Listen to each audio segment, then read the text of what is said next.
Eh bien les amis, aujourd'hui on se capte pour une nouvelle note d'information du côté du Mali où nous avons pour vous une nouvelle très historique. Il s'agit bel et bien du conglomérat russe Yagran Group qui a annoncé le lancement de deux projets majeurs pour le Mali, à savoir la construction d'une raffinerie d'or ainsi qu'une usine de transformation de coton. Les relations entre le Mali et la Russie s'approfondissent, cette fois dans le domaine économique. Cette initiative marque une nouvelle étape dans la collaboration entre les deux pays. Après des accords nucléaires, civils dans l'énergie solaire ainsi que des céréales, le président du Yagran Group, Irek Sadikov, a précisé que des accords ont déjà été signés pour poser les bases de cette coopération. Ces nouvelles installations devraient non seulement valoriser les ressources naturelles maliennes, mais aussi générer des emplois locaux et diversifier en quelque sorte le partenariat de longue date qui existe entre le Mali et la Russie. Le président de la transition, le général Assimi Goïta, s'est engagé à soutenir ces projets. La signature officielle des accords est attendue prochainement, suivi de l'arrivée d'une équipe d'experts russes dans le pays pour mettre officiellement sur pied ces usines de transformation.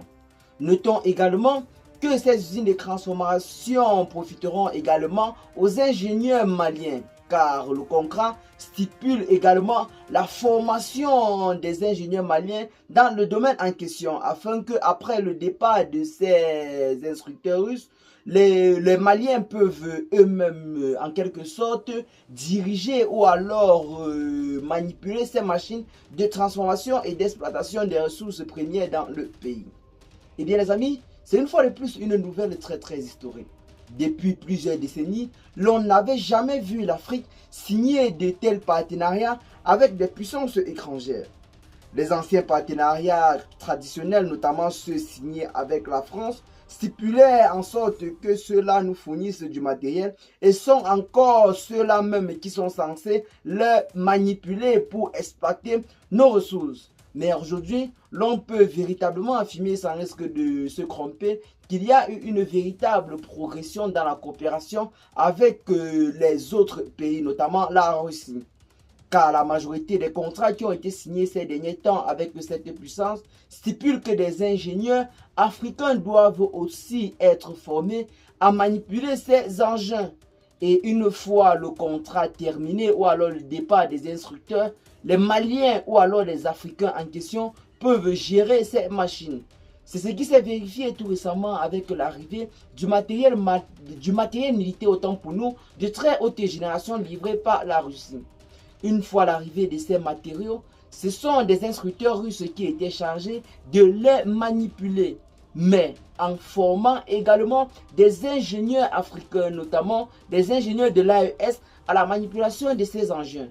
Et aujourd'hui, ces instructeurs sont déjà rentrés chez eux et ce sont des Africains qui se chargent en quelque sorte de manipuler ou alors de lancer ces engins afin d'abattre un travail remarquable sur le terrain des opérations. Une fois de plus, nous allons féliciter cette coopération entre la Russie et les États de l'AES qui, en moins de 2 ans seulement, est déjà en train de porter ses fruits. Si quelqu'un dit qu'il n'est pas en train de voir ces fruits-là déjà se réaliser dans ces pays, c'est que c'est un véritable hypocrite.